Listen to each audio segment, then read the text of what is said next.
अस्सलाम वालेकुम स्टूडेंट्स। वालेकुम सलाम सर। अच्छा, जो दोनों सेक्शंस हैं होपफुली उनके पार्टिसिपेंट्स कुछ हद तक आ चुके होंगे। ये मेरे ख्याल से ये मेरे पास ज़्यादा वही स्टूडेंट्स हैं जो मेरे ख्याल से फ्राइडे वाले सेशन के ना।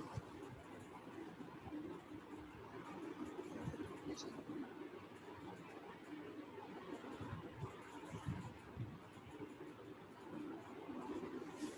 चलिए, मैंने मेरे ख्याल से आपको एलएमएस के थ्रू दोनों सेक्शंस को इन्फॉर्म किया हुआ था ऐसे ही। बिल्कुल सर। तो जो फ्राइडे वाला मेरे पास सेशन था उसको मैंने रोड प्रोग्रेस का थोड़ा सा आइडिया दिया था और मेरे ख्याल से एक आध लोग उसकी कमांड भी बताई थी ऐसे ही। जी सर। और जो दूसरा सेशन है यानी कैमल मलिक साहब के पास जो था वो मेरे पास जो शिफ्ट हुआ है उनका लास्ट टाइम मेरे साथ कोई सेशन मेरा नहीं ख्याल कि हुआ था। तो एक तो मैं जो प्रीवियस चीज़ है उसको थोड़ा रिपीट कर देता हूँ और कुछ उसमें एक्स्ट्रा चीज़ बताऊँगा, कुछ टास्क जो हैं वो करने के लिए। सो जो प्रीवियस स्टूडेंट्स हैं वो भी एक प्लेटफॉर्म पे आ जाएंगे और मेरा वाला सेक्शन दोनों एक ही प्लेटफॉर्म पे जो है वो आ जाएंगे। ठीक है।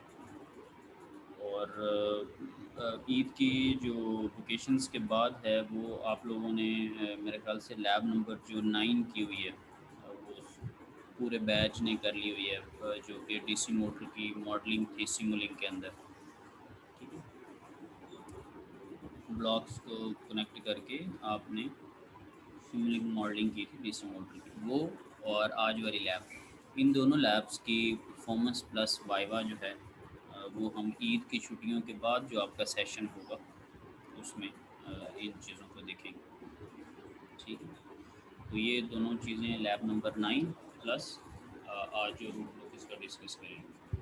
ठीक है। और जब भी कभी हम सेशन रखा करेंगे तो आपने परफॉर्मेंस प्लस वाइवा दोनों चीज़ें, मैं जो मर्ज़ी स्टेटमेंट यूज़ करूँ, मैं अगर वाइवा कहूँ या परफॉर्मेंस का वर्ड यूज़ करूँ, जो कुछ भी कहूँ उसका मतलब ये है कि आपके पास जो टास्क हैं वो एम फाइल्स के अंदर आपके पास सेव होंगे। और जब मैं आपको स्क्रीन शेयर के राइट्स दूँ तो आप मुझे ऑन द स्पॉट रन करके दिखा रहे हो। ये नहीं है कि मिसाल के तौर पे आप उस टाइम पे कर रहे हो। कुछ लोग क्या करते हैं, मैट लैब के अंदर जेम फाइल होती है बाय डिफ़ॉल्ट, उसकी एक्सटेंशन डॉट एम है। तो कुछ लोग क्या करते हैं कि उसका नाम रखते हुए खुद से बीच में डॉट एम या कुछ और लिख देते हैं। तो और या उसकी टाइप नाम के साथ ही बदल देते हैं। तो ऐसे नहीं है, मैट लैब के अंदर बाय डिफ़ॉल्ट बस आपने उसका नाम रखना है। एक्सटेंशन जो होती है वो फाइल्स खुद से पिक करती हैं। एक्सेल या डॉक्स पे जब आप काम करते हैं तो वर्ड की, एक्सेल की, पावर पॉइंट की आप एक्सटेंशन नहीं लिखते नाम के साथ, आप जस्ट नेम लिखते हैं। वो डॉट पीपीटी या डॉट डॉक्स या डॉट एक्सएलएस वो खुद से पिक करता है। या नोट पैड है तो डॉट टी एक्स टी है। ठीक है। तो ये भी ज़रूरी है चीज़ देखना, क्योंकि क्या होता है कि जब मैं स्क्रीन शेयर करवाता हूँ तो एक दो टास्क चल जाते हैं और एक दो टास्क में उनको इशू आ रहा होता है। अब आई डोंट नो कि वो क्या उनकी थिंकिंग है, क्या अप्रोच है। तो अगर मैं इनफरादी तौर पे हर एक की एक्सटेंशंस चेंज करवाता रहूँ, उनको इस तरह की फ़ाइल्स की सेविंग पे करता रहूँ, तो फिर मेरा नहीं ख्याल कि एक वो जो वाइवा का सेशन होता है उसके अंदर चीज़ें मतलब जो है ना पूरी हो सकें। और ये आपको भी पता है कि मोस्टली एक्सटेंड हो जाता है सेशन, मल्टीपल सेशन जो है ना वो लैब्स के लिए खास करके टीचर्स को रखने पड़ते हैं। ठीक है। सो ये कुछ चीज़ें हैं जो कि आपने क्लियर करनी है। ठीक है। और वैसे भी जब आप किसी भी लैब सेशन में हैं तो आपने प्रीवियस काम किया और आपको वो सारी चीज़ें आती भी हैं। ये भी ज़रूरी नहीं है कि अनाउंसमेंट की जाए या जो भी है, क्योंकि जो आप काम कर लेते हैं पेंडिंग टास्क दिखाना जो है वो आपकी रिस्पॉन्सिबिलिटी है। ठीक है। वो अब टीचर पर डिपेंड करता है कि वो उसको उस सेशन में देखना चाहता है किसी और सेशन में देखना चाहता है। सो मैं कंटिन्यू करता हूँ। पहले मैं आपसे शेयर करता हूँ ज़रा मैनुअल।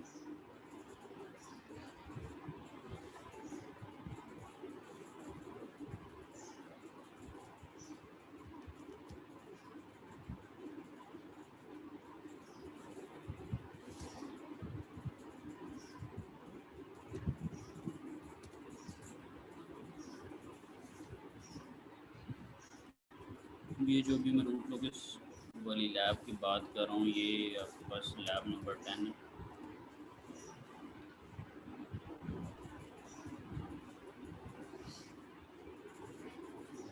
मैनुअल आपको नज़र आ रहा है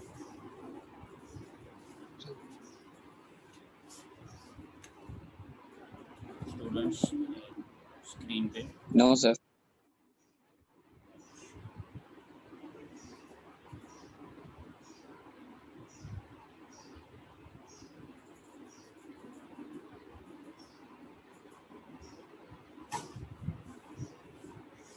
अब आ रहा वो फुली, ठीक है। जी सर, आ गया। जी सर। पहले तो Yes, sir. इसके, हाँ, इसके नाम के ऊपर अगर देखें तो रूट लोकस एनालिसिस है, यानी कि हम एक रूट लोकस की टेक्निक स्टडी करेंगे और उसको अप्लाई करेंगे, ठीक। और फिर लिखा हुआ है कंट्रोलर डिज़ाइन। ये भी प्रीवियस लैब्स के सेशन के थ्रू या इस कोर्स के थ्रू आप इस पॉइंट को समझ चुके होंगे कि जब आपकी डिज़ायर रिक्वायरमेंट्स पूरी नहीं हो रही होती, जो भी आपकी डिज़ायर आउटपुट होती है, जो कि आप चाह रहे होते हैं, वो लाजमी नहीं कि एक्चुअली भी वही आए। तो एक्चुअल आउटपुट और डिज़ायर आउटपुट में जो डिफरेंस होता है, उसको आप ओवरकम करने के लिए आप कोई ना कोई जो है वो कंपनसेटर यूज़ करते हैं, कोई कंट्रोलर यूज़ करते हैं। प्रीवियस लैब में भी शायद आपने लैब कंपनसेटर के तौर पे कोई ना कोई ब्लॉक देखा होगा, ताकि हम अपनी डिज़ाइन रिक्वायरमेंट्स को पूरी कर लें। अब वो डिज़ाइन रिक्वायरमेंट्स हमारी क्या होती हैं, वो आपने लैब नंबर 3 के अंदर कुछ चीज़ें देखी कि सेटलिंग टाइम इतना हो, राइज पीक या परसेंटेज ओवर शूट या आपके पास स्टेडी स्टेट एरर्स। ये चीज़ें आपकी डिज़ाइन रिक्वायरमेंट्स हैं। चेंज भी हो सकती हैं, कुछ और भी हो सकते हैं। ये बेसिकली चीज़ें। सो ये टाइम से रिलेटेड जितने भी फैक्टर्स हैं उनको हम ट्रांजिएंट रिस्पांस में डील कर लेते हैं। जो आपने एल टी ए व्यू की कमांड यूज़ की थी और आपके सामने एक स्टेप रिस्पांस आया था, आपने एक स्टेप इनपुट दी थी। सो ये चीज़ें हैं कुछ। और साथ में क्या लिखा हुआ है, for D C motor speed. अब ये जो टेक्निक है, ये आप किसी न किसी सिस्टम पे अप्लाई करेंगे। जब आप ये कह रहे होते हैं कि उसका सेटलिंग टाइम 2 सेकंड होते हैं, उसका से क्या मुराद है, वो कोई ना कोई फिज़िकल सिस्टम होगा। यहाँ पर एट द मोमेंट मोटर है, यही मोटर जो है, इसके ऊपर आप लैब नंबर 3 के अंदर एल टी व्यू की कमांड यूज़ करके और पी मोटर वगैरह के अंदर उसका ट्रांसफर फंक्शन सेव करवा के आप कुछ चीज़ों को एनालाइज कर चुके हैं करेक्टरिस्टिक्स में जाके, और वो सारी चीज़ें, वो एक सेपरेट टेक्निक थी। ये कुछ डिफरेंट है, इसके प्रो एंड कॉन्स देखेंगे कि इसमें क्या हमें कुछ डिफरेंट मिल सकता है। और दूसरी फिर स्टेबिलिटी वगैरह होती है, उसको भी आप देख रहे होते हैं, स्टेडी स्टेट एरर्स को देख रहे होते हैं। एक लैब आपने स्टेबिलिटी पे भी की है कि सेकंड ऑर्डर सिस्टम की डिफरेंट टाइप्स, और सिस्टम स्टेबल, अनस्टेबल या मार्जिनली स्टेबल के ऊपर, ठीक है। सो यहाँ पर पी मोटर वगैरह के अंदर हमारी डेटा जो है वो सेव पड़ा हुआ, जो कि ट्रांसफ़र फंक्शन होगा। इसके ऊपर हमने रूट लोकस टेक्निक को जो वो अप्लाई करना है। और ये कुछ चीज़ें मैंने हाईलाइट की हुई हैं, ये वो डिज़ाइन स्पेसिफिकेशंस हैं जिसको आप मीट करने की कोशिश करें। और ये वही कोड एज इट इज़ लिखा हुआ जो कि लैब 3 के अंदर आपके पास था। अब इसके ऊपर मैंने रूट लोकस एनालिसिस करना या रूट लोकस की टेक्निक को अप्लाई करना। उसकी जो मैट लैब के अंदर कमांड है वो है सीसो टूल, ठीक है। आर लोकस है और फिर कोमा के बाद पी मोटर है। अब पी मोटर वो वेरिएबल होगा जिसके अंदर आपने किसी भी सिस्टम का ट्रांसफ़र फंक्शन सेव करवाया, और पी मोटर के अंदर क्या सेव है, मोटर का ट्रांसफ़र फंक्शन सेव है। अब ये जो आर लोकस की कमांड है वो रूट लोकस को रिप्रेजेंट करेगी। अब ये जो रूट लोकस है वो बेसिकली क्या है, ये एक ग्राफिकल रिप्रेजेंटेशन होती है, ठीक है। और लास्ट टाइम इनको मैंने कोर्स बुक से थोड़ा बताया था, तो अभी आप लोगों के साथ भी मैं शेयर करता हूँ। मैं थोड़ी सी बैकग्राउंड आपको बताता हूँ बेसिकली रूट लोकस की, और फिर हम वापस अपने लैब की जो चीज़ें हैं उसकी तरफ आ गए। अभी आपको नज़र आ रहा होगा रूट लोकस टेक्निक और चैप्टर नंबर 8, ऐसे ये विंडो आपके सामने है। जी सर, आ गया। Yes, sir. ये आपकी कोर्स बुक है, तो उसका मैं पेज है वो आपके सामने डिस्प्ले किया हुआ। तो पहले थोड़ी डेफिनेशन देख लेते हैं कि इसको रूट लोकस क्यों कह रहे हैं। लोकस बेसिकली लोकेशंस की वजह से, जब आप किसी चीज़ को लोकेट कर रहे होते हैं, किसी चीज़ की लोकेशन, तो यहाँ पर किस चीज़ की लोकेशन है, रूट्स की, ठीक है। और रूट्स आपको पता है कि ट्रांसफ़र फंक्शन के डिनोमिनेटर के अंदर भी रूट्स हो सकती है और न्यूमिनेटर के अंदर भी हो सकते हैं। डिनोमिनेटर वालों को आप पोल्स कह लेते हो, न्यूमिनेटर वालों को आप ज़ीरोज़ कह लेते हो। सो ये उन रूट्स की जो लोकेशन है उसकी बात हो रही है, जो नाम रखा गया रूट लॉग्स। अब फर्दर इसको क्या बेसिकली कहते हैं कि ये जो है रिप्रेजेंटेशन ऑफ द पाथ है, ठीक है। अब पाथ तो तभी बनता है जब कोई चीज़ चेंज हो रही हो, और आपने अभी तक सो फॉर जितना भी एनालिसिस किया है कंट्रोल सिस्टम्स का, आप अगर पोल्स और ज़ीरोज़ की वैल्यूज़ को कैलकुलेट करें तो वो चेंज नहीं हो रही होती, वो एक फिक्स्ड वैल्यूज़ हैं। जब आप उसको इक्वेशन को ज़ीरो के इक्वल पुट करके पोलिनोमियल या उसके रूट्स फाइंड आउट करते हैं तो वो कोई फिक्स रूट्स आते हैं। जैसे लैब 3 में -2 और -10 आ रहा था मोटर के केस में, जहाँ पर आपने डोमिनेंट पोल और दो पोल्स को देखा था, -10 और -2 के ऊपर। ऐसे ही लैब 3 के अंदर जो पोल्स आ रहे थे,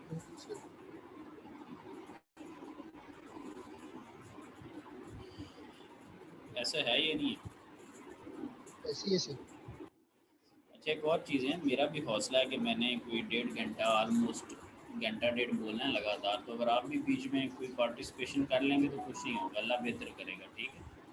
कोई बैंक बैलेंस नहीं उड़ेगा, जिस्मानी फ़र्क भी नहीं पड़ेगा, और पार्टिसिपेशन साथ में कर लिया करें। Okay sir. ये नहीं है कि मैंने शहरी में कोई एक्स्ट्रा डोज ली हुई है, सेम ही चीज़ है और आप माइक जी जी बंद करके बैठे होते हैं। सो जी सर। ये रिप्रेजेंटेशन है जी पाथ्स की। अब मैंने एक आपके सामने चीज़ रखी कि पाथ पोल्स तो ये ज़ीरोज़ वगैरह तो फिक्स आ रहे थे, तो पाथ किस चीज़ का हमारा होता है ज़रा डिस्कस करते हैं। पाथ है जी क्लोज लूप पोल्स का। तो यहाँ पर एक जिक्र आया था, एक तो पोल्स हैं जो कि कहीं मूव करेंगे, जब कोई चीज़ मूव करती है तो फिर ही पाथ बनता है, रास्ता बनता है, ठीक है। जैसे आप अक्सर आप जॉगिंग कर रहे हो तो सेल फोन्स के अंदर वॉकिंग का या रनिंग की ऐप होती है, तो उसके अंदर पूरा वो ट्रैक बना होता है कि आप कहाँ कहाँ से होकर आए हैं, ठीक है। जी सर। तो आपके पास पोल्स मूव कर रहे हैं, उनका कोई ना कोई पाथ बन रहा है, लेकिन मेरा प्रीवियस कॉन्सेप्ट ये कहता है, बीइंग ए स्टूडेंट, जहाँ तक आपने पढ़ा है कि पोल्स या ज़ीरोज़ तो मूव ही नहीं करते, और फिर ये एक एम्बिग्युइटी सी माइंड में आती है। अब देखते हैं आगे, as the gain is varied. तो ये बेसिकली किसकी वजह से ये काम हुआ है, आप गेन को वेरी कर रहे हैं, ठीक है, और आपके पास जो है वो पोल्स जो हैं वो चेंज हो रहे हैं, ठीक है। सो ये कॉन्सेप्ट है कि गेन को चेंज करने की वजह से पोल्स चेंज हुए। अब ये कैसे हो गया, और साथ में ये भी लिखा हुआ कि क्लोज लूप पोल्स, ठीक है। और अगर मैं मैनुअल के ऊपर देखूं तो आपके पास एक ब्लॉक डायग्राम सी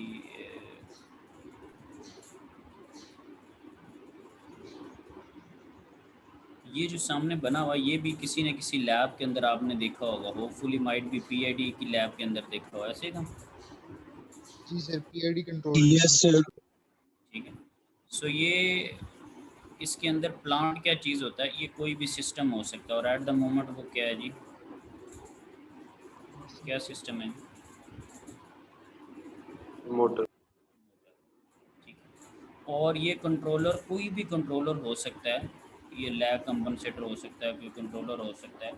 और प्रीवियस सेशंस में कहीं ना कहीं जगह पर आपने इसको पीआईडी के नाम से पढ़ा, ये कोई भी हो सकता है, डिफरेंट कंट्रोलर हमारे पास। ये आपके पास रेफरेंस सिग्नल है जो कि आप यूनिट स्टेप के तौर पे 1 दे रहे होते हैं, जिसको आप इनपुट कह रहे हैं। ये आपके पास थीटा डॉट क्या है, ये जिस तरह मैं बता रहा हूँ वाइवा भी इसी तरह दिया करना जब आप एक बार आया करेंगे। थीटा डॉट बेसिकली क्या है, ये एंगुलर जो डिस्प्लेसमेंट है उसका डेरिवेटिव है। तो वो क्या चीज़ होती है, आपके पास स्पीड होती है। ये जैसे मोटर के केस में आप टैकोमीटर वगैरह से उसको मेजर करते हैं। अब मैं बार बार एक एग्जांपल देता होता हूँ कि लेट से ये आपके पास इसकी स्पीड आ रही 920, आपने रेफरेंस सेट किया हुआ है 1000 का सपोज। अभी मैं यूनिट स्टेप की नहीं बात कर रहा, यहाँ पे आप स्टेप रेफरेंस ले रहे हैं 1 ले रहे हैं, ठीक। तो 920 अगर आ रहा है तो ये बीच में ई किसको ज़ाहिर कर रहा है, एरर को। कितने का एरर है, अगर 1000 का रेफरेंस है और 920 फीडबैक हो के आ रही, तो आपके पास 80 एरर सर। कितना आ रहा है, 80, ठीक है। और एरर के लिए कोई रॉकेट साइंस नहीं है, ये समिंग वगैरह का ब्लॉक अगर यूज़ करते हैं, इस साइड पे उसके पॉजिटिव है और इस साइड पे उसके नेगेटिव है। इसने मुझे बताया है कि इन दोनों को सब्ट्रैक्ट को, अगर प्लस प्लस होता तो मजबूरी के तौर पे मुझे इसको ऐड करना पड़ता, ठीक है। और कंट्रोलर फिर एक्शन लेगा कि ये जो 80 का डिफरेंस है उसको ख़त्म करे और इसके अंदर आपने कोडिंग की होगी और फिर मोटर उसके अकॉर्डिंगली होगी। तो ये बेसिकली चीज़ होती है, एक तरीक़ेकार होता है, ठीक है, कि जी किस सर। तरह से चीज़ें जो हैं वो काम करती हैं, ठीक। अच्छा, अब कोई भी सिस्टम भी कोई हो सकता है और कंट्रोलर की जगह कोई भी ब्लॉक यहाँ पर हो सकता है, और आपको पता है कि सीरीज़ के अंदर वो फिर क्या हो जाता है, मल्टीप्लाई हो जाता है, ठीक है। अब मैं यहाँ पर मेरे पास एक इसी टाइप का एक बुक के अंदर ये कोई चीज़ एक बनी हुई है। चीज़ क्या बनी हुई है बेसिकली, कि आपके पास कैमरा है, ठीक है, और कैमरा को आप रोटेट कर रहे हो। अक्सर आपने देखा होगा कि डिश एंटीना होता है, तो आपको मैनुअली इससे भी पीछे चले जाएँ तो आप एंटीना के ऊपर बड़ी मीम्स बनी हुई हैं। जो गाँव वगैरह में रहते हैं उन्होंने ये एनवायरनमेंट देखा होगा, बड़ा अच्छा होता है कि एक बंदा छत के ऊपर चढ़ा हुआ है, एक दरवाजे के अंदर खड़ा हुआ है, एक टीवी के पास पहुंचा हुआ है, बिल्कुल सर। अंदर वाला उसको सिग्नल दे वो रहा है, दूसरा वाला कोऑर्डिनेट कर उसको, रहे हैं कि क्या ठीक है, आउटपुट आ रही है। तस्वीर आ रही है जी, किसी को आवाज़ नहीं आ रही किसी को। इसी तरह डिश एंटीना में भी आपने देखा है कि आप उसको एक सर्टन अगर एंगल पे रखते हैं तो उसके कुछ चैनल्स आ रहे होते हैं, और अगर उसकी पोजीशन आप चेंज कर दें उसके वो वाले सर्टन चैनल जो नहीं आ रहे, एनी हो इस तरह की आपने चीज़ कुछ ना कुछ देखी। ये कैमरा की पोजीशन को अगर आपको रोटेट करना है, और आपको ये भी पता है कि आप इंजीनियरिंग के आप स्टूडेंट्स हैं कि रोबोटिक्स या जब भी कोई चीज़ ऑटोमेटिकली रोटेट करती है तो उसके बैकएंड पे कौन सी इलेक्ट्रिकल डिवाइस होती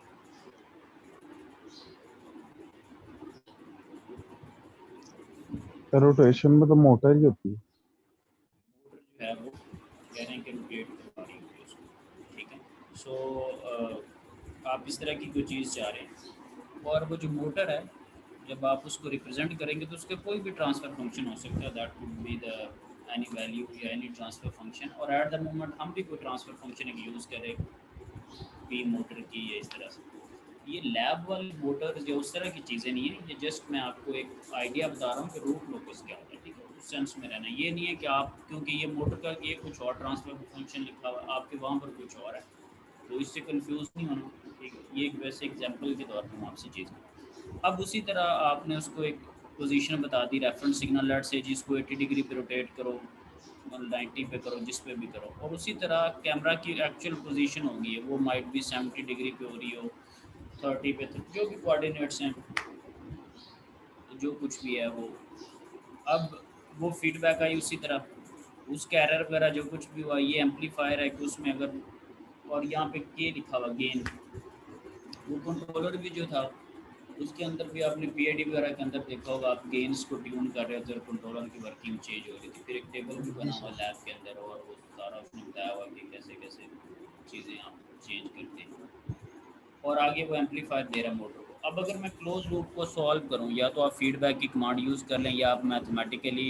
इसको सॉल्व कर लें, so it will looks like ये आपके पास जो है वो फीडबैक उसने सॉल्व करके सारा कुछ यहाँ पे लिख दिया, ठीक है। अब ये जो चीज़ आपके पास है, यहाँ से मुझे बेसिकली कॉन्सेप्ट्स को लेके चलना है कि अब मुझे ये बताइए कि ये जो डिनोमिनेटर के अंदर चीज़ें पड़ी हुई हैं, एस के रूट्स, उनको क्या कहते हैं? डिनोमिनेटर के अंदर जो एस के रूट्स होंगे पोल्स। उनको क्या कहते हैं? उनको पोल्स कहते हैं, पोल्स। पोल्स। ठीक है जी। आप मुझे ये बताएं कि अगर मैं के की वैल्यू को वेरी करूँ, फॉर एग्जांपल 5 रखूँ या फॉर एग्जांपल इसको 10 रखूँ या 20 रखूँ, तो आपके रूट्स जो हैं वो चेंज हो जाएंगे, एस की वैल्यूज़ बदल जाएंगी या सेम ही रहेगी? Yes sir. यस सर, बदलेंगे। सर बदल जाएंगी। बदल जाएंगी। अब आप वो जो डेफिनेशन आपको बताइए उसको ज़रा माइंड में लेके, जो आपको डेफिनेशन बताइए उसकी रूट लोकस की, कि आप गेन्स को वेरी करते हैं और क्लोज लूप जो पोल्स हैं वो वेरी हो जाते हैं, उनका एक पाथ बन जाता है। सो ऑब्वियसली पोल्स की वैल्यू डिफरेंट आती जाएगी, और मेरे पास अब वो पोल्स किस तरह के हैं उसने पूरी कैलकुलेशंस की हुई है। देखें, अगर आप गेन को ज़ीरो रखें तो पोल एक -10 पे पड़ा और एक 0 पे पड़ा, अगर 5 रखें तो ये दोनों नेगेटिव हैं, रियल है और नेगेटिव है। सेकंड ऑर्डर की कुछ टाइप्स को जिन में लेके आपको पता चले के को अगर 25 रखते हैं तो दोनों सेम और रियल है, क्रिटिकल टाइप का केस। अगर कुछ और आप वैल्यूज़ रखें तो आपके पास वो किस रीजन में जा चुके हैं, ये अंडर डैम्प्ड है, ठीक है, कॉम्प्लेक्स पोल्स हैं यस ऐसे। तो यस ये कुछ इस तरह से मुझे फील हो रहा है कि एक पोल 0 पे पड़ा हुआ था और एक पोल पड़ा हुआ था -10 के ऊपर।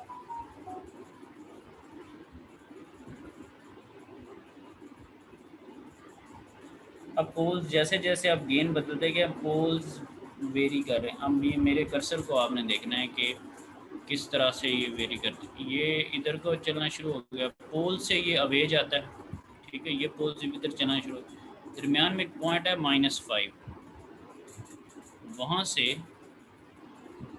ये ब्रेक आउट होकर कॉम्प्लेक्स रीजन में जा रहा है। वहाँ से ब्रेक आउट होकर किस रीजन में जा रहा है, ऊपर भी और कॉम्प्लेक्स नीचे भी कॉन्टीन्यूसली ये जाता जा रहा है। जैसे जैसे आप गेन वेरी कर रहे हैं ये इसका पाथ बन रहा है। समझ लगी बात की कि 0 आया, जी सर। -10 आया, गेंस का वेरी कर रहे हैं। और पोल्स ये जो पॉइंट है यहाँ पर उसने रियल एक्सिस को छोड़ दिया, वो आपको टेबल में भी फील हो रहा है। साफ है, अगर आप थ्योरी में पढ़ते हैं या वैसे इसकी डिटेल में जाते हैं तो फिर इस तरह की चीज़ें आपको भी आइडिया हो जाएगा। तो रूट्स लोकस जो है वो पोल से स्टार्ट होता है और 0 पे एंड होता है। अब यहाँ पर दो पोल से 0 तो ठीक हुई नहीं, तो मैंने अपने एक सेक्शन को बताया था कि आपके पास पोल्स अगर लेट से 2 हैं और 0 कोई नहीं है यहाँ पे, तो आप क्या करेंगे कि आप एक कॉन्सेप्ट होता है जीरोज एट इन्फिनिटी या पोल्स एट इन्फिनिटी, जो चीज़ मिसिंग है आप कहते हैं कि वो इन्फिनिटी पे पड़ी। फॉर एग्जांपल आपके पास दो पोल्स हैं और 0 कोई नहीं है, सो आप एक कॉन्सेप्ट यूज़ करते हैं कि दो आपके पास ज़ीरोज़ हैं लेकिन वो इन्फिनिटी के ऊपर पड़ी हैं और वो वर्चुअल ज़ीरोज़ हैं, ज़ाहरी तौर पे यहाँ पे मौजूद नहीं है, ज़ाहरी तौर पे इस ट्रांसफर फंक्शन के अंदर मौजूद नहीं है। और ये अगर किसी को कन्फ्यूज़ कर रहा है तो उसको चाहे आप ना कंसिडर करें। मैं सिर्फ बताने की कोशिश ये कर रहा हूँ कि अगर ये ऊपर को रूट लोकस जा रहा है तो ये फिर किधर जा रहा है, ये देखें ना, इसका कोई डेस्टिनेशन होगी, इसका कोई एंड पॉइंट होगा, तो ये इन्फिनिटी की तरफ जा रहा है। और ये इन्फिनिटी की तरफ क्यों जा रहा है, क्योंकि वर्चुअली मेरे पास दो ज़ीरोज़ जो हैं वो इन्फिनिटी के ऊपर पड़ी हुई, रियलिटी में यहाँ पे एग्जिस्ट नहीं करती, ठीक है।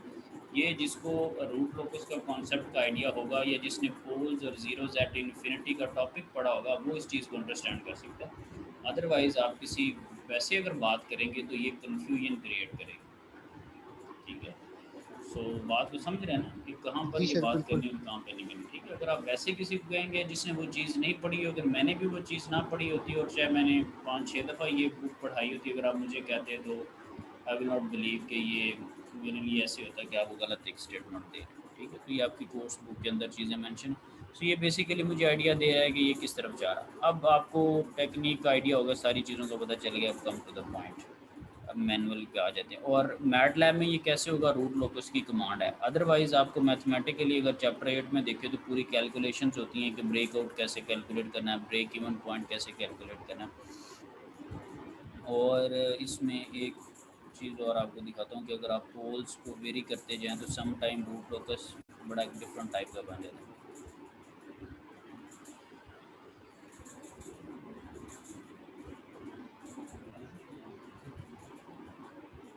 अब इसमें अगर देखें तो ये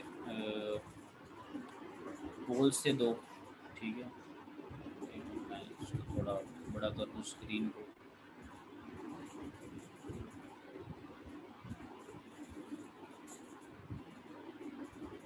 आप देखिए कि एक आपके पास पोल -1 पे पड़ा हुआ था और एक -2 पे पड़ा हुआ था, ठीक है।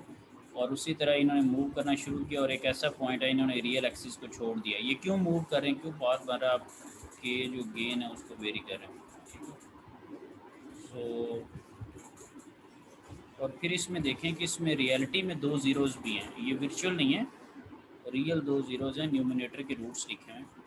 अब गेन का वेरी कर रहे हैं तो इसने मूव करना शुरू किया और रूट लोकस कहाँ पर जाके एंड होता है, ज़ीरोज़ के ऊपर। वहाँ पर क्यों ऊपर को जा रहा था और आपको एंडिंग का पता नहीं लग रहा था, क्योंकि रियल ज़ीरोज़ नहीं थी, वो इन्फिनिटी पे पड़ी थी, वो इन्फिनिटी की तरफ जा रहा था। अब यहाँ पे दो तीन चीज़ें हैं कि मुझे कैसे पता चला कि एग्जैक्ट, क्योंकि सर्कल ऐसे भी बन सकता है। एक मैं गलत सर्कल बनाने की कोशिश करता हूँ ज़रा। ये चीज़, ये मैंने बना दिया, ठीक है।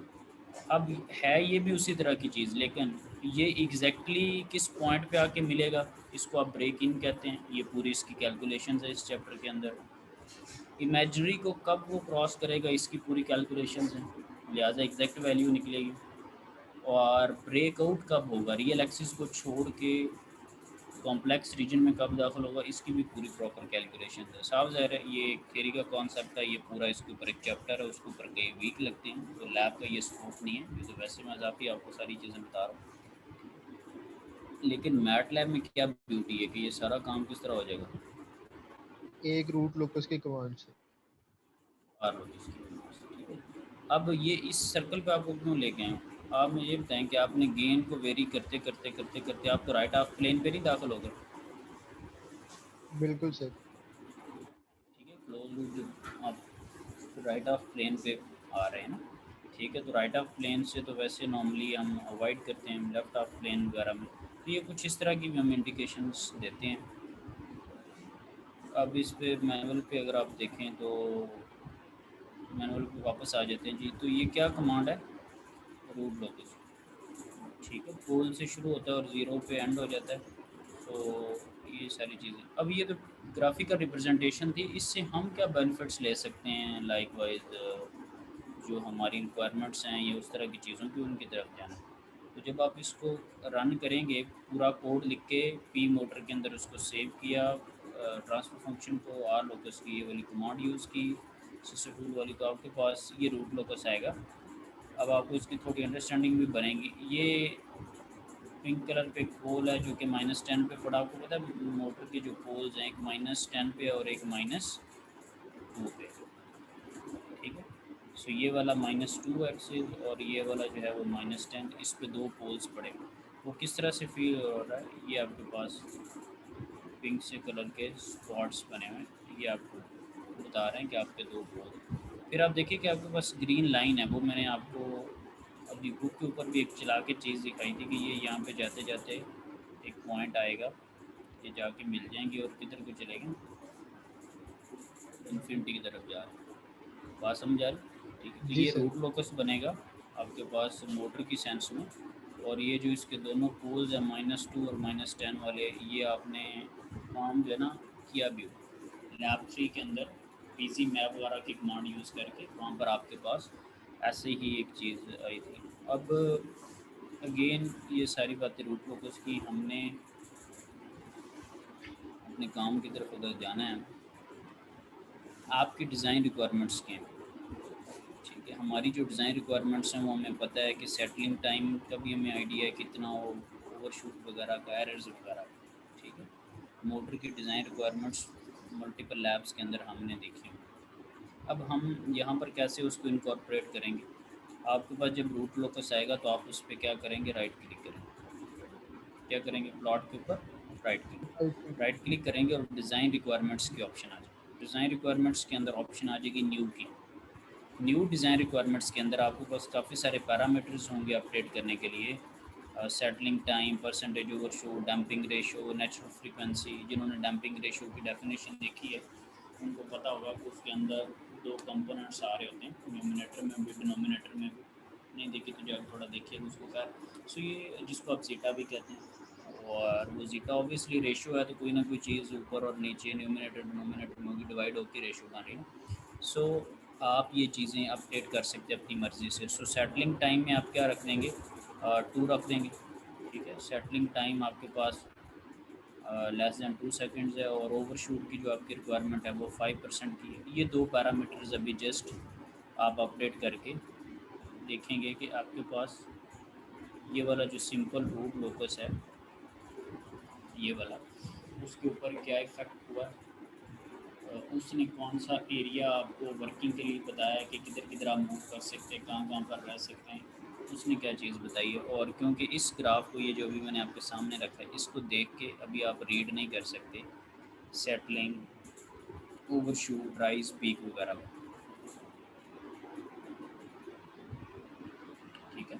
इनको देख यस के सर। आप जो है वो रीड नहीं कर सकते, आपको आइडिया नहीं। अब जो चीज़ हमने कर दी है और उसके ऊपर देख लेते हैं कि क्या करना है।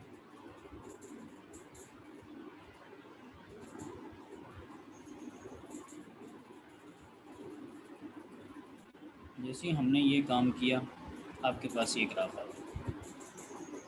ठीक है, अब इस ग्राफ के अगर मैं ऊपर देखूँ, कुछ चीज़ें हैं जिनको समझने की ज़रूरत है। ये इस पे मैंने क्वेश्चन मार्क लगाए, ये शेडेड है, ठीक है, कलर इसका कुछ और है। ये वाला जो है उसका वाइट सा कलर है, अनशेडेड एरिया है। ऐसे ही जी सर। सो ये जिन पे टिक्स मार्क्स वगैरह मैं लगाया हूँ, ये अनशेडेड एरिया है। इनके अंदर अंदर आपके पोल्स वगैरह मूव कर सकते हैं। उसी तरह -10 से वो मूव करना शुरू करेगा और -2 से, और वो आपके पास रियल एक्सिस को एक ख़ास पॉइंट पे छोड़ देगा और ऊपर की तरफ जाने लग जाएगा पोल्स एट इन्फिनिटी के ऊपर। ये मैंने -2 और -10 वाला और बुक के ऊपर अभी आपको एक बना के दिखाया था खुद से ना। अच्छा, सो एक्सक्यूज मी सर। जी जी। सर एक क्वेश्चन है कि ये तो चलो -2 से आगे वो शेडेड रीजन है ना, अगर हमारा 0 से भी आगे पॉजिटिव एक्सिस 2 पे ये वो रीजन वैसे ही शुरू हो।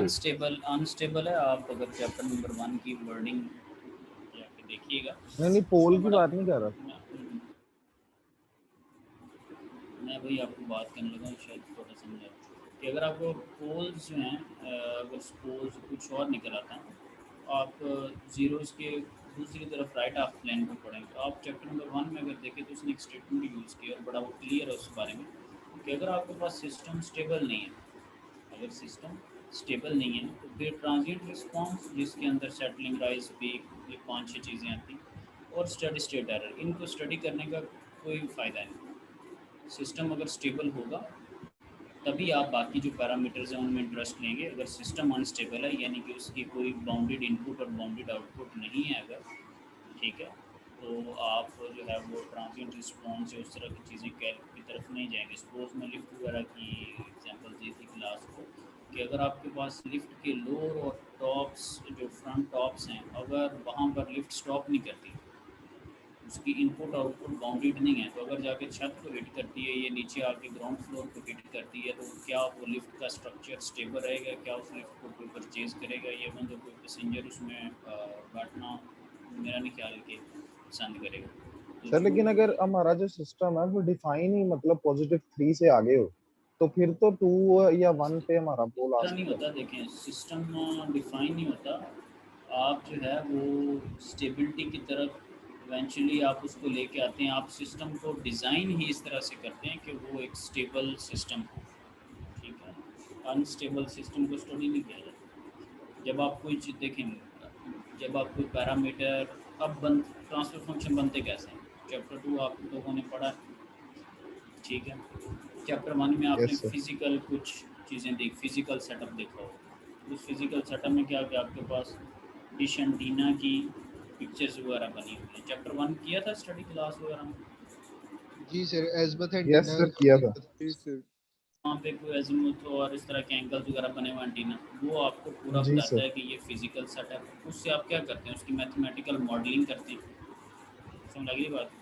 मैथमेटिकल मॉडलिंग से आप क्या काम करते हैं, इक्वेशंस वगैरह लिखते हैं, उनमें आप एक आउटपुट पैरामीटर और इनपुट पैरामीटर, जब फिर एट द एंड आप इक्वेशन बनाते हैं, वो आपके पास ट्रांसफ़र फंक्शन बनता है। तो उसके जो कांस्टेंट्स हैं, जो पैरामीटर्स हैं, वो आपने डिज़ाइन ही इस तरह से करना है कि वो आपके पास स्टेबल रहें। जब आप डिज़ाइन कर रहे हैं तो आपके अपने ऊपर है, इंजीनियर ने उसको अनस्टेबल डिज़ाइन क्यों किया, समझ रहे बात? इस तरह की बिल्कुल यस सर। सर, ठीक। ठीक है, ये इस तरह की चीज़ें होती हैं। ठीक है, उस वक्त क्या कर रहा था वो, जब उसको डिज़ाइन करना तब आपके अपने मतलब हाथ में सारी चीज़ें। मिसाल के तौर पे मैं कहता हूँ कि एम्पलीफायर है और 5 इनपुट है, मुझे 50 चाहिए, तो आपको पता है कि इसके गेन मैंने 10 रखना है। आप उसको उल्टा पुल्टा गेन रख के उसको कह रहे हो कि ये अगर मतलब नहीं, इस तरह वो उसको डिज़ाइन उस तरह से करे, उसका गेन उस तरह से, उसका सर्किट उस तरह से बनाए, उसकी जो RF, R1, R2 जो रेजिस्टेंस है, ऑप एम्प वगैरह आपने देखा, उसकी डिज़ाइनिंग इस तरह से करे कि वो उस तरह की चीज़ें आ रही हैं, ठीक है। और बाकी जो पैरामीटर्स हैं आपके पास ट्रांजिएंट रिस्पॉन्स या स्टेडी स्टेट एरर्स उनमें प्लग एंड प्ले हो सकता है। फिर उसके लिए आप पीआईडी कंट्रोलर्स वगैरह ये इस तरह की चीज़ें यूज़ करते हैं। और ये भी रूट लोकस पढ़ने का भी क्या बेनिफिट है कि आप गेन को इतना चेंज ना करें कि आपके रूट्स जो हैं, क्योंकि गेन को वेरी करने से पोल्स वेरी करते हैं, क्लोज लूप की बात करें तो आप गेन को इतना वेरी ना करें कि आपके पास पोल्स जो हैं वो राइट ऑफ प्लेन में दाखिल हो जाए। ये आपको लिमिटाइज कर रहा है, आपको गाइड कर रहा है। समझ रहे बात? जी सर बिल्कुल। ठीक है, सो ये एक एडवांस चीज़ है, ये आपको फर्दर गाइड कर रहा है कि आप गेंस को उतना रखें कि आप उतना ना जाए। ओके जी, कम टू द पॉइंट कि आपके पास ये जो 2 और इस पे -10 पे पड़ा हुआ पोल है ना, आप इसको वेरी भी कर सकते हैं। ये जो इसके पिंक कलर के, मैं इधर वैसे पी लिख रहा हूँ, इसके पिंक कलर के ये जो स्पॉट्स है आपको नज़र आ रहे हैं, ये यहाँ पर पड़े हुए थे। ठीक है, तो उसने क्या काम किया कि इनको ड्रैग किया, जैसे आप फाइल को ड्रैग करते हैं ना, खींचते हैं। ठीक है, इसको आपने ड्रैग किया और आप इसको एक पॉइंट पे लेके गए हैं। ये आपने चेंज कर दिया, इसको इधर ले, अब ये यहाँ पर लाई कर रहा है। मैं तो वो सारी चीज़ें क्लियर करता हूँ। आपने क्या काम किया, ये मैं 2 सर्कल लगा रहा हूँ, यहाँ से आपने इसको ड्रैग किया या कुछ इजाफी चीज़ें कर रहे हैं और आपने इसको ला के यहाँ पर छोड़ दिया। ठीक, अब ये क्या चीज़ है कि ये माइनस, ये आपके पास जो पॉइंट है -6 प्लस -2 एयोटा के ऊपर आपके 2 पोल्स पड़े हैं। ठीक है, सो जैसे जैसे आप इसको चेंज कर रहे होंगे, यहाँ पर नीचे बॉटम में लेफ़्ट या राइट साइड पे आपके पास उसकी डायमेंशंस चल रही होंगी। आपको पता है जब आप सॉफ्टवेयर पे काम करते हैं, जब कर्सर को लेके जाते हैं तो आप उसकी पोजीशन वगैरह या आपको डायमेंशंस वगैरह बता रहा होता है। तो ये आपने एक यहाँ पर उसने जो काम किया वो ये काम किया हो। अब कुछ और चीज़ें कि सबसे पहली बात कि ये जो लाइंस हैं, ये ब्लैक कलर वाली लाइन जिसको मैं सर्कल कर रहा हूँ, ये किस चीज़ को ज़ाहिर कर रही है, क्योंकि जो आपको पहला रूट लोकस दिखाया उसमें ये चीज़ें नहीं थी। ठीक है, अभी एक स्ट्रेट भी ब्लैक लाइन है जो -2 के ऊपर है, उसको भी ज़रा डिस्कस करते हैं वन बाय वन।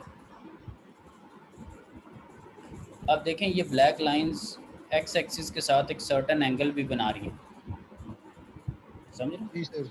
ये जो है वो एक सर्टेन एंगल भी बना रही है। यस अब सर। अगर मैं इन ब्लैक लाइंस को इस तरह से बना दूँ, ये जिस तरह भी मैं बनाने लगा हूँ, तो अब बताएं कि अब एक्स एक्सिस के साथ एंगल कम होगा या ज़्यादा होगा? सर ये कम हो गया सर। कम होगा। कम होगा सर। ये एक और मैंने बना दिया, वन जैसी भी रही गुजारा करें, ये एक और बना दिया, इसका उससे भी एंगल कम है। और भी कम होगा। अब ये एंगल कम या ज़्यादा को जहन में रखना, ये क्यों किया ये बताता हूँ आपको। ये लाइंस बेसिकली किस चीज़ को ज़ाहिर करी, more specifically the 2 rose centred at the origin represents the overshoot requirement. किसको ज़ाहिर कर रही हैं जी? ओवरशूट को। ओवरशूट। अब ओवरशूट को कैसे पता चलेगा जी? Smaller the angle these rays will make. ठीक है, किसके साथ? नेगेटिव रियल एक्सिस के साथ। अगर स्मॉलर एंगल होगा तो ओवरशूट भी लेस होगा, और अगर एंगल ज़्यादा होगा तो ओवरशूट भी ज़्यादा होगा। ये थोड़ी सी हमें इंडिकेशन देंगी कि आपके पास इनके एंगल्स बनने के साथ साथ ओवरशूट कम या ज़्यादा किस तरह हो रहा है। तो किस तरह कैसे हो रहा है? एंगल के कम या ज़्यादा से। अब एक और चीज़ इसमें आती है, डिज़ाइन के अंदर आप लिख रहे हैं कि आपने इसको चेंज करके देखना। डिज़ाइन के अंदर आपने 5% लिखा है तो आपके पास से खास एंगल बन रहा है, आप उसको 1% ओवरशूट को करिएगा, ये आपको स्क्वीज़ होती नज़र आएंगी, कम हो जाए। डिज़ाइन के अंदर न्यू रिक्वायरमेंट्स के अंदर पैरामीटर्स पास करें ना। अब ये तो एक बात मैं कर रहा हूँ कि मुझे रेज़ कम या ज़्यादा एंगल बनाती नज़र आ रही, तो होगा क्या कि जैसे आप पार लोकस की कमांड लगाओगे उसमें 2 विंडोज़ आएंगी, एक तो ये जिसको हम डिस्कस कर रहे हैं और एक और विंडो आएगी ये। ठीक है, इस टाइप की 2 विंडोज़ आपके सामने आ जाएंगी। ठीक है, डिज़ाइन रिक्वायरमेंट्स वगैरह जब आप लगा लेंगे तो आपके पास 2 ये विंडोज़ आ जाएगी, एक वो और एक ये। इस विंडो पे लाने का मकसद क्या है कि ये बेसिकली LTI व्यूअर वाली उसी टाइप की विंडो है।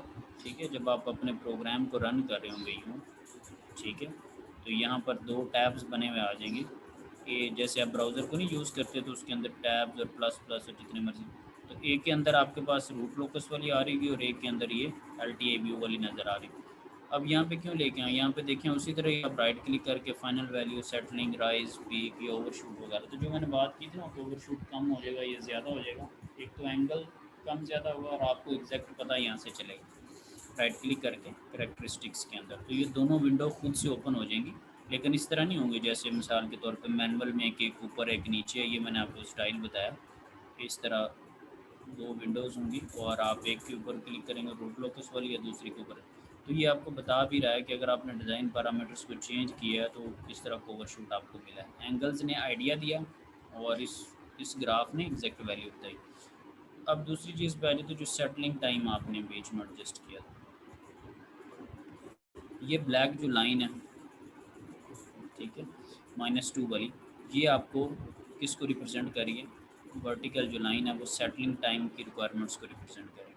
अब इसने क्या आइडिया देना है, जैसे उसने बताया था कि एंगल कम ज़्यादा होगा तो ओवरशूट कम ज़्यादा होगा। अब ये क्या आइडिया दे रहा है, ये -2 वाली जो लाइन है ये सेटलिंग टाइम से रिलेटेड आपको ये आइडिया दे रही है कि आपके जो पोल्स हैं, आपके दो पोल्स थे, एक -2 के ऊपर और एक -10 के ऊपर,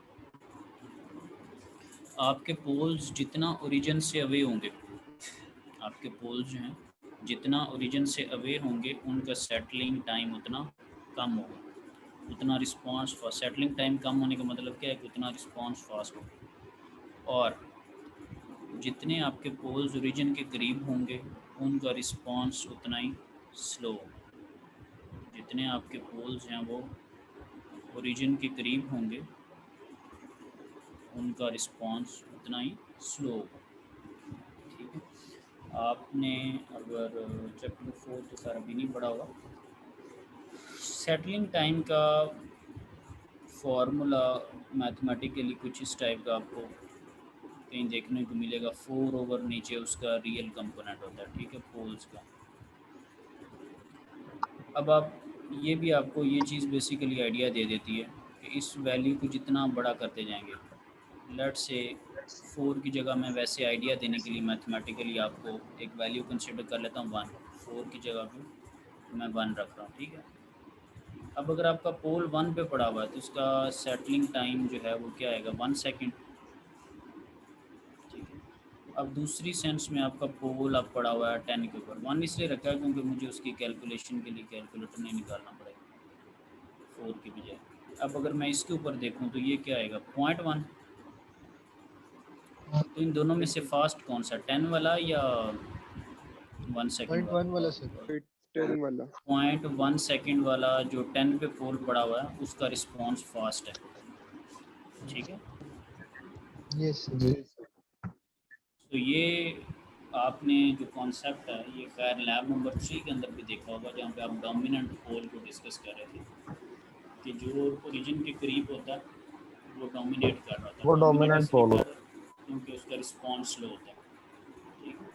जो अवे होता है ओरिजिन से उसका रिस्पांस फास्ट होता है और डोमिनेट। अब डोमिनेट मिसाल के तौर पे देखें कि आप कोई एक सिस्टम बनाते हैं और आप किसी को क्लेम करते हैं कि मेरा जो सिस्टम है उसका सेटलिंग टाइम 1 सेकेंड है। आपके दो पोल्स थे लेकिन आपने एडवर्टाइज़ किया है कि उसका सेटलिंग टाइम 1 सेकेंड है। अब 1 वाला जो पोल है वो 1 सेकेंड में सेटल हो जाएगा और 4 वाला जो पोल है वो 0.1 सेकेंड में सेटल हो जाएगा, लेकिन उसको 1 से ज़्यादा वेट नहीं करना पड़ेगा। क्या ख्याल, 1 सेकेंड में दोनों काम हो जाएंगे, 10 वाला भी और 1 वाला भी। अब अगर आप ये क्लेम करते पैरेलली हैं, ऑपरेट कर रहे हो, अब अगर आप ये क्लेम करते हैं कि आपका जो सेटलिंग टाइम है वो 0.1 सेकेंड है, क्या क्लेम कर दिया?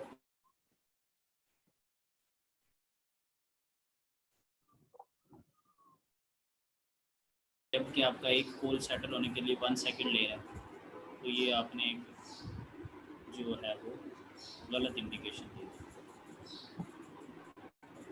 मैं रिपीट कर देता हूँ कि आप अगर सेकंड कहते हैं उसमें दोनों कवर हो रहे हैं, 0.1 सेकंड कहते हैं तो आपका क्लेम गलत है, क्योंकि 0.1 सेकंड का जब क्लेम बनाएगा तो एक 1 सेकंड में जाके होगा, ऐसे ही। जी सर। मिसाल के तौर पे आप किसी बंदे को कहते हैं ना कि एक बंदा 5 मिनट में आ रहा है, 2 थे, और एक आ रहा है 10 मिनट में पहुंच रहा है। आप उसको कहते हैं यार आप मेरा ना 10 मिनट वेट करना माया, तो अगर तो आप 5 मिनट में आ जाते हैं अच्छी बात है, और मैक्सिमम आपने 10 मिनट ले लिया, आपका क्लेम गलत नहीं होगा। अगर आप किसी बंदे को ये कहते हो कि यार आपने मेरा 2 मिनट वेट करना, ठीक है, एक आप दो बंदे थे, एक 2 मिनट में पहुंच रहा और एक 12 मिनट में जो है वो, आपने कहा था बस 2 मिनट वेट करो मैं आया, एक तो 2 मिनट पे आ गया लेकिन एक आया 12 मिनट बाद, अब क्लेम गलत हो गया है ये 12 मिनट, और ये नीचे वाला जो बिल्कुल क्लेम ऐसे है ही वो है। बात के अंदर ही अकोमोडेट होगा। तो डोमिनेट का मतलब होता है वो असरअंदाज हो रहा है, इस सेंस में आप कहते हैं कि उसकी डोमिनेशन है, और उसमें आप फिर स्लो वाले को चूज़ कर लेते, तो आपने वहाँ पर -2 वाले को चूज़ किया था टू से दैट कि वो डोमिनेंट पोल है, समझिए ना बात।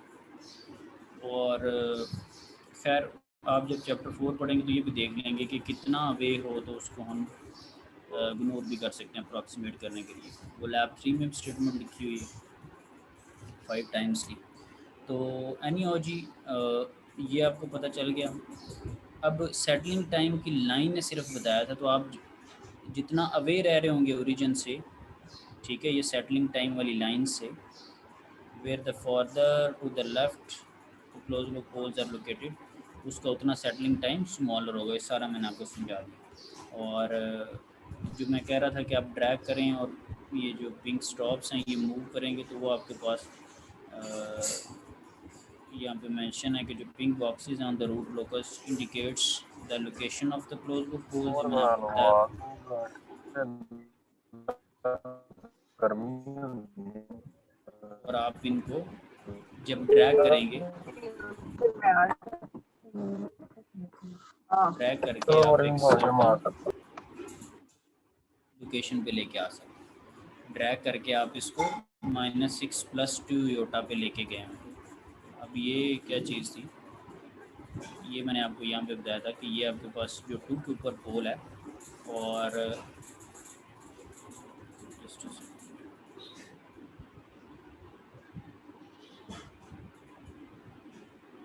ये आपके पास 2 और -10 के ऊपर जो पोल्स के पिंक स्टॉप्स बने हुए उनको आप ड्रैग करें और आप इसको किस पे ले जाएं, 6 + 2 योटा के ऊपर। ये वैसे उसने जस्ट मूव करवा के आपको फ़र्क बेसिकली दिखाने की कोशिश की। तो साथ ही साथ आपके पास वैल्यूज़ जो हैं वो नीचे आपको बॉटम में वैल्यूज़ शो होती रहेंगी। वहाँ पर पोल्स तो जैसे आप वेरी करेंगे वो भी आता रहेगा, और साफ ज़रा पोल्स वेरी करेंगे तो गेन वेरी होगा, या दूसरे लफ्ज़ों में गेन वेरी करेंगे तो पोल्स वेरी होंगे। अब एक चीज़ है कि ये आपने काम जब किया, डिज़ाइन रिक्वायरमेंट्स आपने वहाँ पर डाली और आपके पास एलटी व्यूवर की कमांड, और सॉरी कमांड कह रहा हूँ, एलटी व्यूवर की विंडो आ जाएगी। अब आपके पास रिजल्ट्स के तौर पे आप देखेंगे कि जब आपने ये डिज़ाइन न्यू रिक्वायरमेंट्स के अंदर सारा कर दिया तो ओवरशूट जो है वो कोई नहीं है बीच में, there is no overshoot and the settling time is less than 1 second. तो ये ठीक है आपके लिए, ओवरशूट भी नहीं है और सेटलिंग टाइम जो वो 1 सेकेंड से कम है। आप तो 2 का चाह रहे थे, आपको उससे भी बेहतर रिस्पॉन्स मिल गया।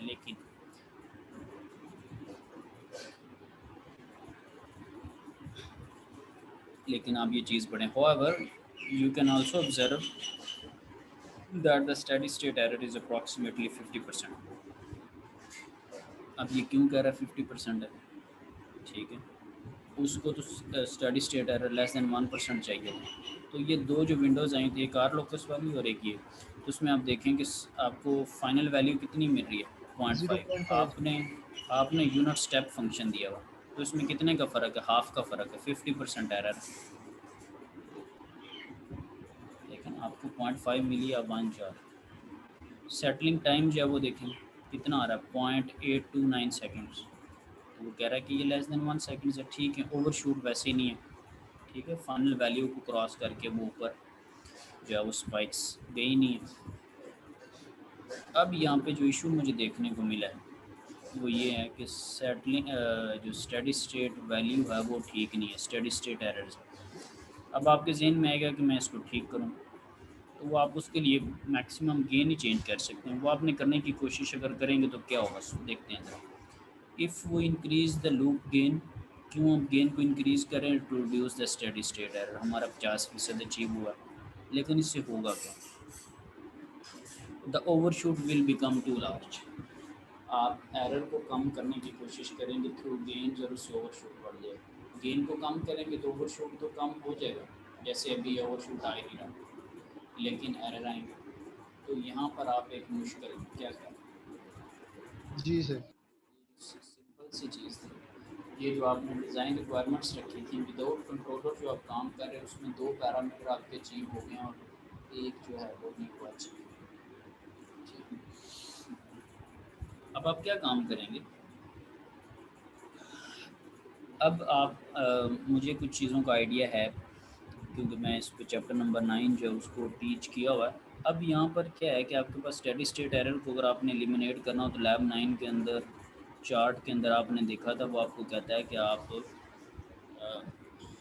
है वो इंटीग्रेटर यूज़ करें। इंटीग्रेटर बेसिकली क्या होता है 1/s होता है। Yes sir. PID के अंदर इंटीग्रेटर जो है वो 1/s को रिप्रेजेंट कर रहा है। अब 1/s को अगर मैं ट्रांसफ़र फंक्शन के सेंस में देखूँ तो 1/s से क्या मुराद है? इसमें पोल्स कितनी और जीरोस कितनी? सर पोल इसमें एक है, पोल 0 पे। इसमें एक है। अच्छा तो पोल पड़ा कहाँ पे होगा? सर ओरिजिन पर 0 पर। सर 0 पे, ओरिजिन ओरिजिन पे पड़ा था। ओरिजिन पे पड़ा हुआ। पता करना हो तो उस इक्वेशन को 0 के ऊपर रख लो और आपको न्यूमिनेटर को या डिनोमिनेटर को दो।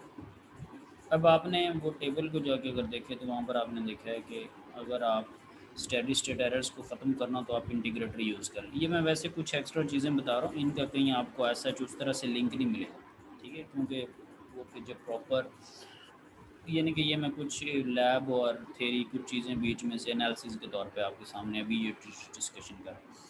अच्छा अब वो क्या करेगा कि एक कंपनसेटर यूज़ करेगा ताकि उसकी रिक्वायरमेंट्स जो हैं वो पूरी हो जाएं। अब उस कंपनसेटर के तौर पे आपके पास क्या चीज़ है, ये पूरा फिर एक टॉपिक होता है कि किस तरह से। अब आप ये देखें ये आइडियल और प्रैक्टिकल बेसिकली कंट्रोलर्स की कुछ चीज़ें होती हैं। लैग कंपनसेटर में आप क्या करते हैं कि पोल्स आपने ओरिजिन पे नहीं रखा लेकिन ओरिजिन के बिल्कुल करीब करीब रखा। अब ये देखें ये बहुत छोटी value that is very close to the origin. क्या क्या पोल किस पे पड़ा हो? इसके, ठीक है।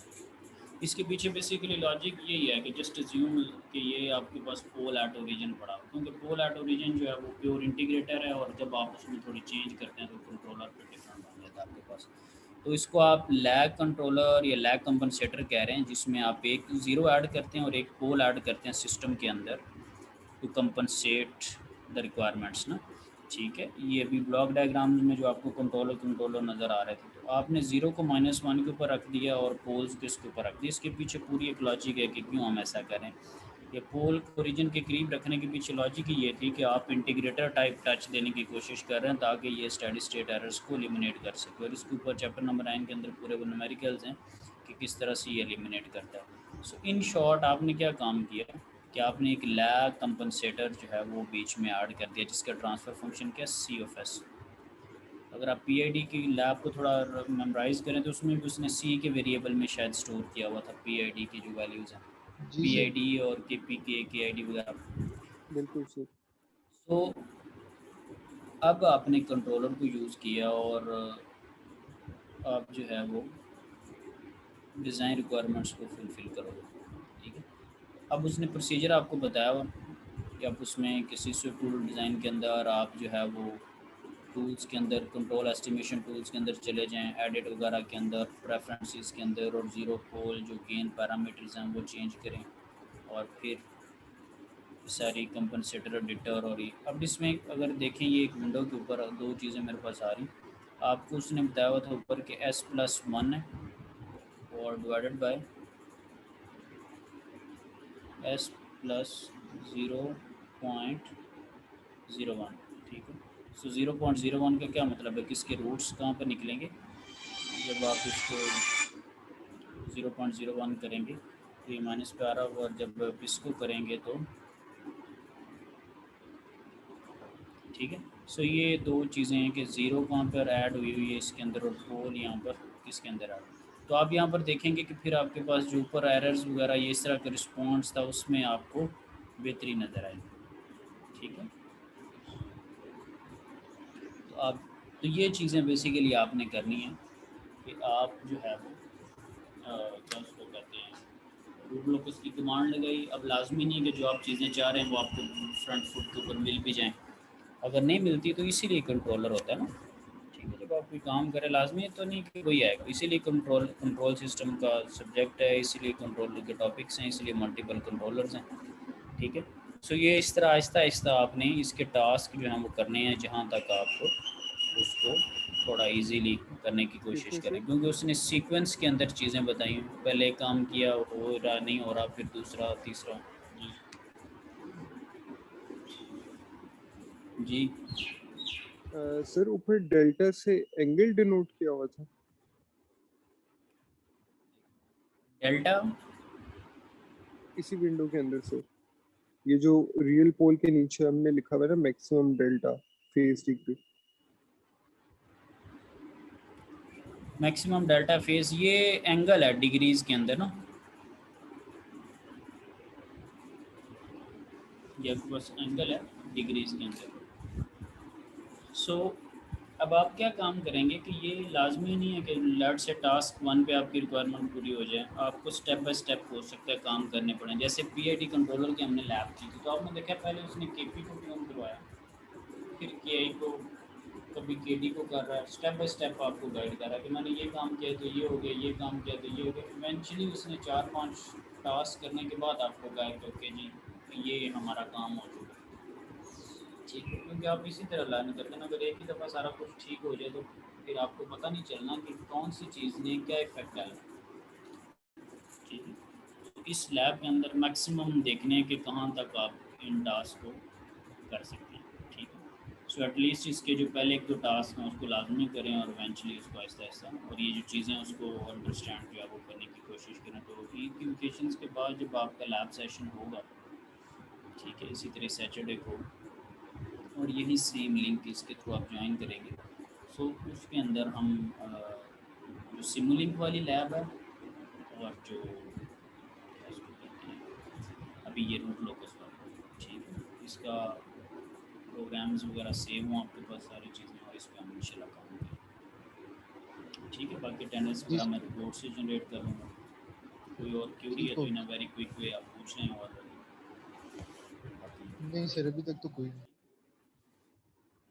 ओके जी। आप सर ने भी आपका वाइवा लिया हुआ 3-4 लैब्स का, और ये 2 वाली लैब्स का भी वाइवा उसमें दें, और अब जो 1-2 चीज़ें उसको थोड़ा क्लियरली नोट डाउन करें। अब डबल सेशंस नहीं हुआ करेंगे, यानी कि एक दिन वाइवा और फिर अगले दिन फिर, क्योंकि अब आहिस्ता आहिस्ता जब बैंडिंग तरफ चीज़ें जाती हैं तो इतना टाइम नहीं होता।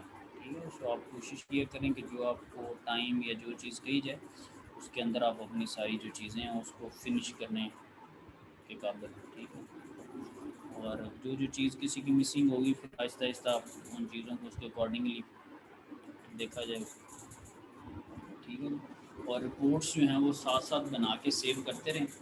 मैंने आपको पहले भी कहा हुआ, फिर जैसे ही सबमिशन मैंने लेनी होगी वो आपको मैं बता दूँगा, ताकि एटलीस्ट वहाँ पे चीज़ें तो बनी हो ना, क्योंकि अगर आप एक दिन में बैठ के 10 रिपोर्ट्स लिखना है तो उसकी क्वालिटी जिस तरह की होगी वो इस तरह की चीज़ें एक्सेप्टेबल नहीं होती। ठीक है, क्योंकि हम अपने पास डेटा ना सेव रखते हैं।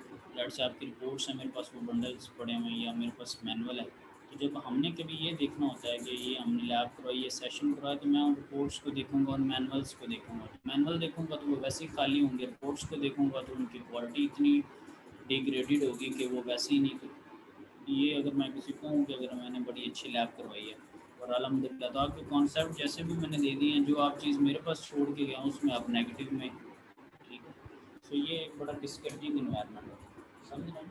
सो डॉक्यूमेंटेशन में जी जो सर। हमारी चीज़ें जो है वो थोड़ी ठीक होनी चाहिए। नंबर फ़र्ज़ किया मैंने, आप वाइवा आपने अच्छा दे दिया, या आपको मैंने परफॉर्मेंस बता दी सारी, आपने वैसे मुझे करके बता दी, नंबर मैंने लगा दिए, ना आपके मैनुअल में कोई चीज़ है, ना आपके रिपोर्ट में कोई 9 वाली चीज़।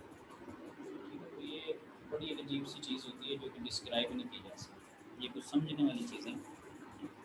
तो उसको कोशिश किया करें कि जो डॉक्यूमेंटेशन या जो आप चीज़ें दे रहे हैं उसकी क्वालिटी थोड़ी बेहतर। ठीक है, थैंक यू वेरी मच। और अगर कोई किसी इशू वगैरह हो तो वो अभी डिस्कस करना भी कर लें, तो ईमेल वगैरह मुझे कर दें। और अगर कोई बहुत ज़्यादा गंभीर किस्म के मामला हो तो उसका कोई ना कोई सलूशन भी आप लोगों के पास होना चाहिए। ठीक है, कोई पेचीदगी में मुझे नहीं डालना। ठीक है जी, अल्लाह हाफिज़। अल्लाह हाफिज़। और LMS पे मैं लगा दूँगा आपके लिंक्स वगैरह ना इसके।